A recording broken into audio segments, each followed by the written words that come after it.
উম্মতিরা, নওজওয়ানেরা, যুবকেরা, মুসলমান ঘরের ছেলেরা, নবী আমার থাকতে না পেরে ভাইজান ওই সাহাবীর বাড়িতে চলে গেলেন।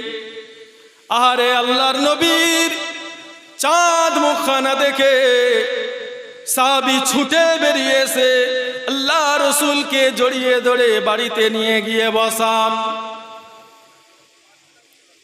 আরে নবী আমার গিয়ে জিজ্ঞাসা করলেন, ও আমার সাহাবী, অনেক দিন হয়ে গেল তোমার চুলোতে আগুন জ্বলে না, বাড়িতে বাচ্চারা অনেক কষ্টের মধ্যে আছে। ইয়া রাসূলুল্লাহ, হাবিবাল্লাহ, হুজুর অনেক দিন হয়ে গেল, হুজুর আমার সংসারে বড্ড কষ্ট।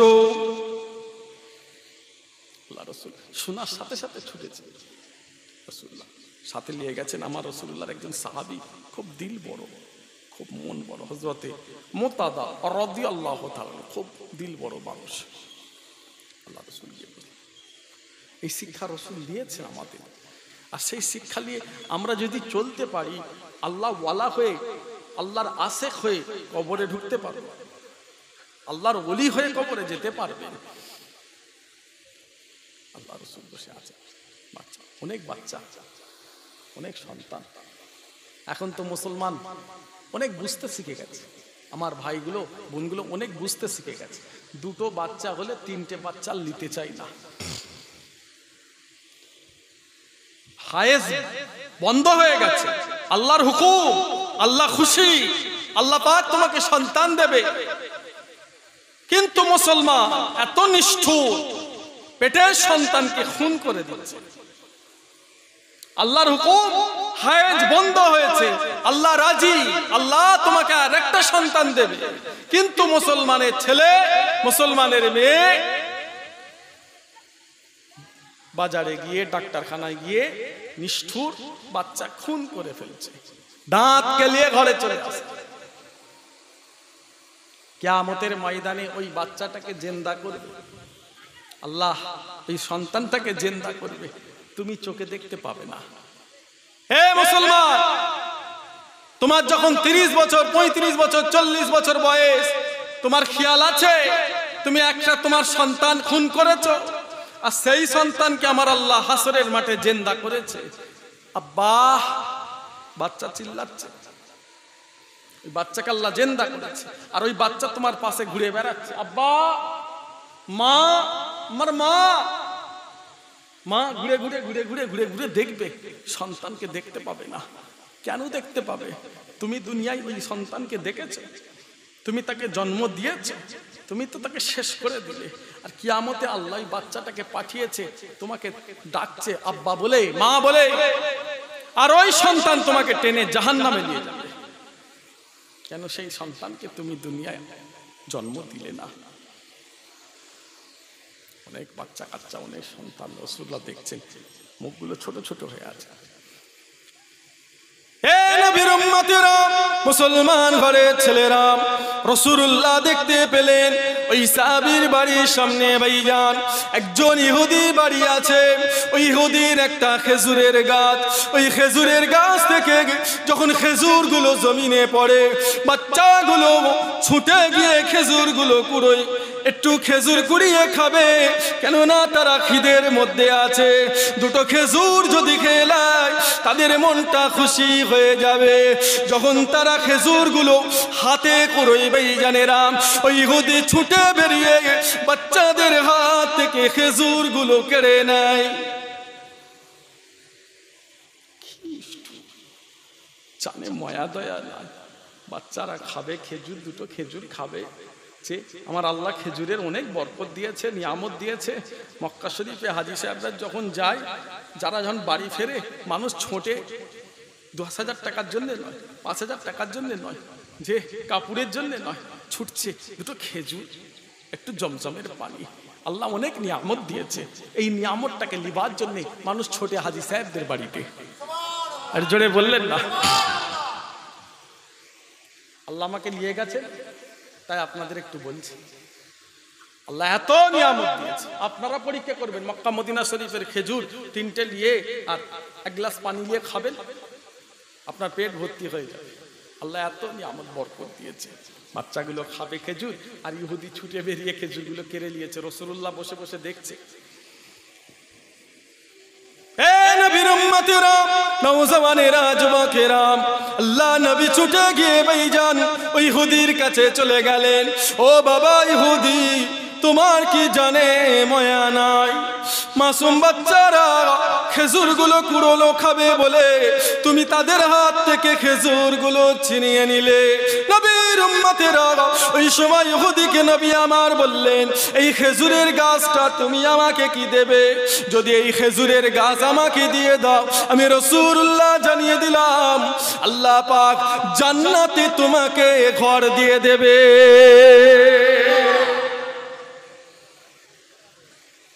ও জান্নাত বোঝে? কথা বলে না কেন? ও জান্নাত বোঝে? ও জান্নাতে ঘর পাবার কি ইচ্ছা আছে? সেই ইচ্ছা নাই, রাজি হলো না, রাসূলুল্লাহর কথা রাখলো না। না, এই খেজুরের গাছ হবে না মুহাম্মদ।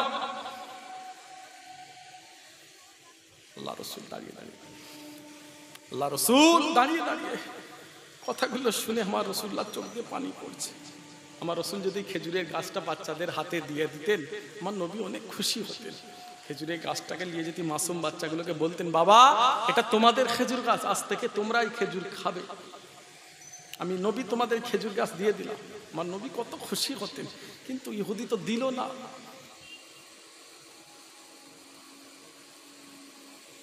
নওজওয়ানেরা, যুবকেরা, মুসলমান ঘরের ছেলেরা, নবীর উম্মতেরা, আল্লাহ নবী সাহাবী ভাইজান দাঁড়িয়ে আছেন।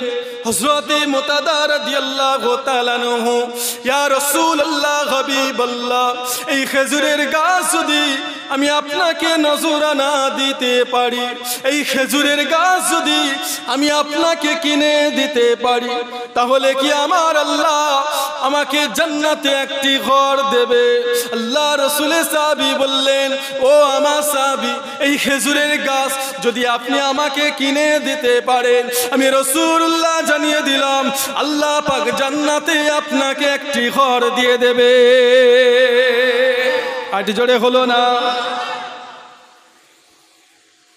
নবীর উম্মতেরা, এ নওজওয়ানেরা, যুবকেরা, মুসলমান ঘরের ছেলেরা, আল্লাহ নবী সাহাবী চলে গেলেন ইহুদির কাছে। ও বাবা ইহুদি, আমার নবী যাতে খুশি রে, আমিও তাতে খুশি। এই খেজুরের গাছ তুমি কি আমাকে বিক্রি করবে? ইহুদি বলে, না না, এই খেজুরের গাছ আমি কোনোদিন বিক্রি করব না। হুজুর আমার ঘোষণা দিয়ে দিলেন, যদি তুমি আমাকে একটি খেজুরের গাছ দিতে পারো, আমি আমার বাগানের 100টা খেজুর গাছ তোমায় দিয়ে দেব। শুধু তাই নয়, আমার বাগানটাও তোমাকে দিয়ে দেব।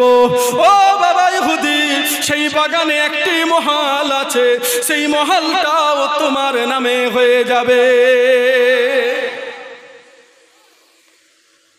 এমনিতে ওরা খুব লোভী, জানেন তো? আমাদের দেশের ইংরেজগুলো তো সব নিয়ে গেছে। এই কথা বলে মুসলমানদের যে সম্পত্তি, সোনা, যে কত অর্থ কারা নিয়ে গেছে। আজ যদি সেগুলো হিন্দুস্তানে থাকতো, আমার দেশটা পৃথিবীর সবার উপরে থাকতো। লালকেল্লা থেকে শুরু করে, তাজমহল থেকে শুরু করে, মুসলমানদের কি ছিল না? এত অর্থ, এত সোনা মুসলমানদের ছিল। কিন্তু আজকে ইহুদি সেগুলো আপনার ইংরেজরা নিয়ে চলে গেছে। খুব লোভী ওরা। দেখছেন না ফিলিস্তিনের অবস্থাটা কি? দেখছেন? মুসলমানদের দিল খুব বড়, এখানেই গন্ডগোল। মুসলমানদের জান খুব বড়, মুসলমানরা খুব ভালোবাসা দিতে পারে, মুসলমানদের মধ্যে অনেক দয়া ময়া। এই দয়া ময়া দেখাতে গিয়ে আজকে ফিলিস্তিনদের অবস্থা। তাদের তো থাকার জায়গা ছিল না ইসরায়েলে, ইসরায়েলে থাকার জায়গা ছিল না। উঠাইগিরি ফিলিস্তিন মুসলমান তাদের ঘর দিয়েছে, জায়গা দিয়েছে, বাড়ি দিয়েছে, খেতে দিয়েছে। তোমরা মানুষ, নবীর আদর্শ। তোমরা থাকো আমার ঘরে, আমার জায়গা, আমার সম্পত্তি, তোমরা মানুষ আজকে থাকো তোমরা। আজ তাদের জায়গা দিয়েছে বলে তারা মুসলমানদের কলিজায় হাত দিয়েছে মসজিদুল আকসাটাকে লিবার জন্য।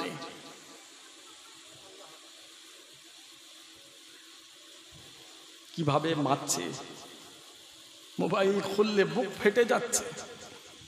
মুসলমান কিভাবে মারছে, মাসুম বাচ্চা, দুধের বাচ্চা, 1 বছরের বাচ্চা, 6 মাসের বাচ্চা, 2 বছরের বাচ্চা, তাদের অবস্থা কি? উপকার করেছে, ক্ষতি তো করবেই। যার উপকার করবেন সে আপনার ক্ষতি করবে। আল্লাহ আমাদের হেফাজত করবে। বলেন সুবহানাল্লাহ, বলেন ইনশাআল্লাহ। আসেন না দুটো কথা বলি, আপনাদের কষ্ট হচ্ছে না তো? শুনতে ইচ্ছা আছে তো? কজনের নাই একটু হাত তোলেন তো দেখি। কজনের আছে একটু হাত তোলা যাবে? আলহামদুলিল্লাহ, হাত নাবার। রাসূলুল্লাহর আদর্শ, যতই কষ্ট সবর করবে, সবর করবে। আজকে সবর করছেন, দেখবে বাচ্চা চলে যাচ্ছে। কি মান আল্লাহ দিয়েছে, কি মুসলমান নিজের সন্তানকে হারিয়ে ফেলছে আর আল্লাহর নামে তাকবীর দিচ্ছে আলহামদুলিল্লাহ। আল্লাহ আল্লাহ চিৎকার করছে, সন্তান বুকে নিয়ে আল্লাহ আলহামদুলিল্লাহ। দেখুন মোবাইলে, দেখুন নিজের কলিজার সন্তান, বাপ সন্তানকে বুকে নিয়ে কিভাবে চিৎকার করছে। তারা আল্লাহকে ভুলে যায় না, তারা আল্লাহ শুকর আদায় করছে। সন্তান চলে গেছে, বাচ্চা চলে গেছে, যে ভাই চলে গেছে, বোন আল্লাহ বলে চিল্লাচ্ছে, আলহামদুলিল্লাহ বলছে, শুকর আদায় করছে। আল্লাহ সব দিতে রাজি আছি, আল্লাহ তোমার ঘর দিতে রাজি নয়। এই আকসাকে নিয়ে তো এত কিছু। মুসলমানদের প্রথম কিবলা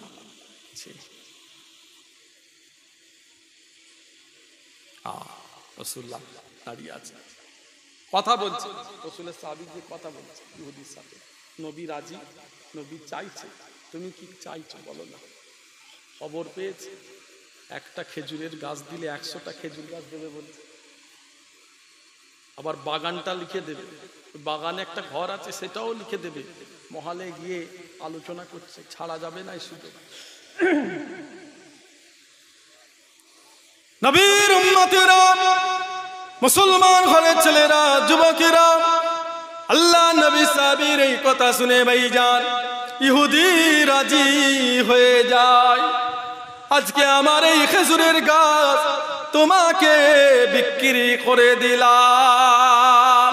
আল্লাহ নবী সাহাবী ছুটতে শুরু করে দিলেন ভাইজানেরা, কেন নাই খেজুরের গাছ আর টানার নাই, খেজুরের বাগান আর টান নাই, আর খেজুরের বাগানের যে মহল সেটাও আর নয়। তাই হুজুর ছুটে ছুটে বাড়িতে চলে যান। আমার বিবি বাচ্চারা, সন্তানেরা বাইরে চলে আসো, এই বাগান আর আমাদের নয়, এই ঘর আমাদের নয়, আমার রাসূল যাতে রাজি রে, আমি আমার নবীর জন্য আমার বাগান ঘর বিক্রি করে দিলাম। প্রাণপ্রিয় স্ত্রী বাইরে এসে স্বামীর কাছে দাঁড়িয়ে আছে। হুজুরের স্ত্রী কি কথা বলো দিকে, থাকবে কোথায়, ঘর বাড়ি সম্পত্তি সবকিছু বিক্রি। আর রাসূল যাতে রাজি, সাহাবারা তাতে রাজি, জীবন দিতে সবসময় তৈরি থাকতেন সাহাবা হুজুরা রাসূলুল্লাহর জন্য।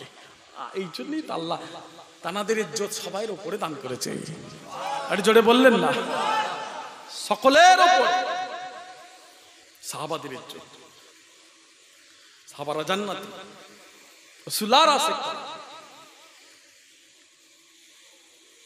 তোমার মতো স্ত্রী, তোমার মতো নামাজ নাই, পর্দা নাই, তোমার মতো, তোমার মতো রাসূলুল্লাহর স্ত্রী, তোমার মতো স্ত্রী, তোমার মতো প্যার করে। মুসলমানের মেয়ে পর্দা করে, মুসলমানের মেয়ে নামাজ পড়ে না,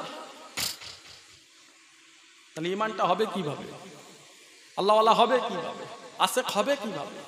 ইসলামের কানুনই তো তুমি মানো না। দেখলে মনে হবে অন্য ধর্মের মানুষ। দেখলে অন্য ধর্মের মানুষ মনে হবে, চিনা যাবে না। মুসলমানের মেয়ে চিনা যাবে না। আমাদের বাড়ির মেয়েগুলো এমন হয়ে গেছে, চিনা যাবে না। হাদিস শরীফ, রাসূলুল্লাহ মসজিদে নববী শরীফে বসে আছে, আল্লাহ রাসূল নববী শরীফে বসে আছে ইন্তেকালের আগে। যেমন হুজুর নামাজটার কথা বলেছে, নেসাদের কথাও বলেছে।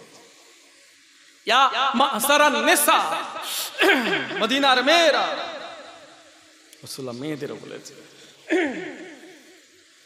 কি বলেছে বাবা?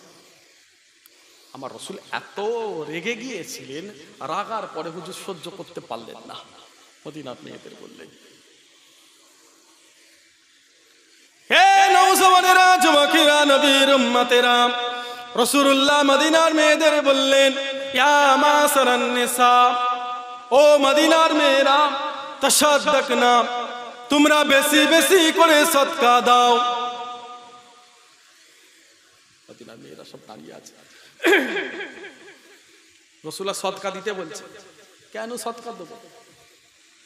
আল্লাহ নবী বলেছিলেন, আমি রাসূলুল্লাহ মেরাজের রাত্রিরে দেখলাম পুরুষদের থেকে নারীরা বেশি জাহান্নামে যাবে।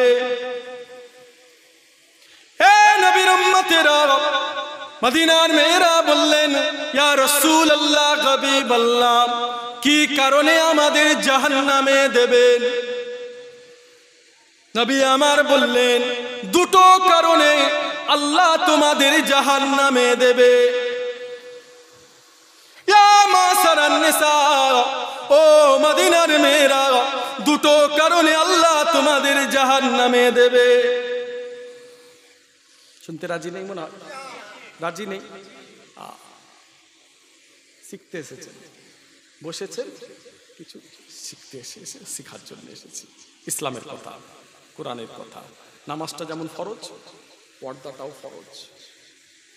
যদি কোনো মেয়ে ইচ্ছাকৃতভাবে ভাইজান বেপরদায় চলাফেরা করে, যদি কোনো মুসলমানের মেয়ে বেপরদায় চলাফেরা করে, এত আযাব জাহান্নামে, তার এত আযাব।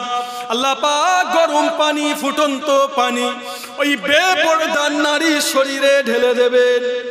শুধু তাই নয়, ফুটন্ত তেল ওই বেপরদা মেয়ের শরীরে ঢালা হবে। সে তো যাবে, তোমাকেও নিয়ে যাবে, তুমি বাদ যাবে না। রাগ করছেন? তুমি তো বাপ। মেয়েটা রাস্তায় বেরিয়েছে, কার সাথে ঘুরছে? মেয়েটা রাস্তায় বেরিয়েছে, কার সাথে রাস্তায় যাচ্ছে? মোটরসাইকেলের পিছনে বসেছে, কে ওটা? খবর আছে? গ্রাম থেকে বাইরে গিয়ে মেয়েটার হালত কি, কিভাবে বসেছে মোটরসাইকেলে? বাজারে যাচ্ছে কার সাথে?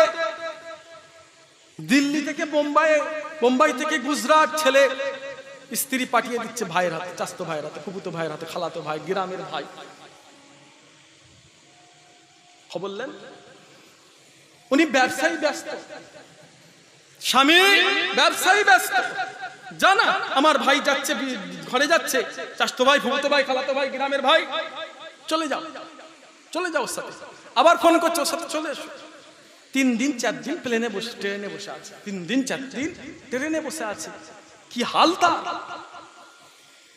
মুসলমানের মেয়ে। রাসূল রেগে গেছে, রেগে গেছে, রাসূল রেগে গেছে। ইয়া মা'সারান নিসা, মদিনার মেয়ে, তাসাদদাকনা, সাদকা দাও, তোমরা জাহান্নামী হয়ে যাচ্ছ। আল্লাহ রাসূল, মদিনার মেয়েরা উঠে দাঁড়িয়ে গেল, হুজুর কিসের জন্য আমাদের জাহান্নামে যেতে হবে? জাহান্নাম মাপ নাই। যুবকেরা, নবীর উম্মতেরা, নবী আমার বললেন, 1 নম্বর তোমাদের জাহান্নামে দেবে। আল্লাহ পাক তোমাদের জাহান্নামে দেবে। 1 নম্বর কারণ হলো তাখফুরুনাল আসীরা, তোমরা তোমাদের স্বামীর সঙ্গে বড্ড খারাপ ব্যবহার করো। স্বামীর কথা তোমরা শোনো না, স্বামীকে তোমরা ইজ্জত দাও না। তোমার স্বামীর অভাব, তোমার স্বামীর সংসারে বড্ড কষ্ট, কিন্তু তোমার স্বামীর প্রতি মায়া নাই, স্বামীর প্রতি দয়া নাই। তুমি তোমার স্বামীর বদনাম করো তোমার মায়ের কাছে, তোমার বাপের কাছে, তোমার পাশের বাড়ির মানুষের কাছে। তোমার স্বামীর ঘরের কথাগুলো তাদেরকে শুনিয়ে দাও। ও নবীর উম্মতেরা, রাসূলুল্লাহ বলেছিলেন এই জন্য তোমাদের বেশি বেশি আল্লাহ জাহান্নামে দিচ্ছে। বন্ধ করো তাকফুরুন আলা সিরা, এই সব কাজ বন্ধ কর। মদিনার মেয়েদের বললেন।